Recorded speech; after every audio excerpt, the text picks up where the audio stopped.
देना चाहिए। वोट देना चाहिए। बात कीजिए, हम यहाँ पे जागरूकता अभियान चला रहे हैं कि वोट करना बहुत ही ज़रूरी है। काफ़ी लोग ऐसे होते हैं जो घरों से निकल के वोट करने के लिए नहीं आते हैं, उन लोगों के लिए आप क्या संदेश देना चाहेंगे? उन्हें आना चाहिए वोट देने। मतलब वोट करने की जो प्राथमिकता है वो प्रथम करनी चाहिए। हाँ, वो इम्पोर्टेंट है। नमस्कार सभी दर्शकों का स्वागत। निष्पक्ष न्यूज़ पर खबर यूपी के उन्नाव से है। राष्ट्र निर्माण की बातें तो आपने जरूर सुनी होगी, पर उस पर कितना अमल करते हैं लोग, ये सवाल निष्पक्ष न्यूज जरूर करेगा। भारत पूरे विश्व में वो राष्ट्र है जो इकलौता लोकतांत्रिक व्यवस्था से चलने वाला है। इसीलिए आम जनमानस को भी अपनी जिम्मेदारियों को बखूबी समझना चाहिए। सिर्फ 5 साल में एक बार ऐसा मौका आता है जब हम अपने मताधिकार का प्रयोग कर सत्ता लोभी जनप्रतिनिधियों को आईना दिखा सकते हैं। अगर आपके एक वोट से इतना कुछ बदलाव आ सकता है तो क्यों ना मतदान करें। उन्नाव के नवाबगंज चमरौली राजकीय इंटर कॉलेज के बच्चों की तरफ से मतदाता जागरूकता रैली निकाली गई। बच्चों के तरफ से जिले के लोगों के लिए संदेश था, इस बार घर से निकले और अपने मताधिकार का प्रयोग करें, लोकतंत्र को मजबूत करें। वहीं उन्नाव में इस बार एक नया रिकॉर्ड बन जाए।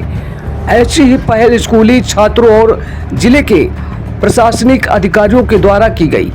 हमारे संवाददाता रवि राजपूत ने मतदाता जागरूक रैली के दौरान जिलाधिकारी गौरव राठी से खास बातचीत की है।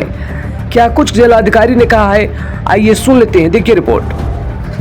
हेलो नमस्कार दोस्तों, मैं रवि कुमार राजपूत, आप देख रहे हैं निष्पक्ष। इस समय हम खालसा कॉलेज में उपस्थित हैं। हमारे पीछे आप देख सकते हैं कलेक्टर साहब गौरव राठी जी हमारे बीच में हैं, क्योंकि जो मतदाता जागरूकता अभियान हमारे ज़िले में चलाया जा रहा है उसमें भाग लिया है। सर से मैं बात करना चाहूँगा, सर क्या संदेश देना चाहेंगे, इस बार वोटर जो है वो बढ़ चढ़ के इस बार भाग ले।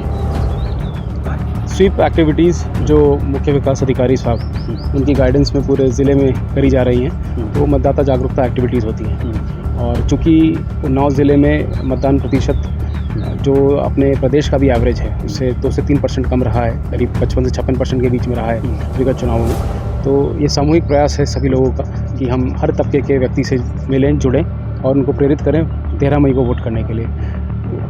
उसी को आगे ले जाते हुए आज ये बहुत महत्वपूर्ण स्वीप एक्टिविटी खालसा कॉलेज के समन्वय से ये करवाई गई और इसमें सभी यंग वोटर्स जो हैं जिन पर विशेष एम्फेसिस है इस बार इलेक्शन कमीशन का, उनसे बात की गई और उनके माध्यम से मैसेज दिया गया कि हमारे करीब 30,000 से ऊपर नए वोटर जुड़े हैं। तो अभी भी जो वोटर छुड़े हैं बचे हैं वो 25 अप्रैल 3 बजे तक अपना नाम वोटर लिस्ट में जुड़वा सकते हैं। तो 20 अप्रैल तक वो अपने नाम अगर ऑनलाइन जाकर नेशनल वोटर सर्विस पोर्टल पर अगर अपना ऑनलाइन फॉर्म भर देंगे तो उनको वोटर रजिस्ट्रेशन हो जाएगा। सर बात करें कि लगभग 30 से 40% वोट जो हैं वो वोट करने के लिए प्राथमिकता नहीं रखते हैं, क्या निर्वाचन आयोग इस बार उन वोटरों के लिए कुछ अलग से व्यवस्था कर रही है क्या समझाने की?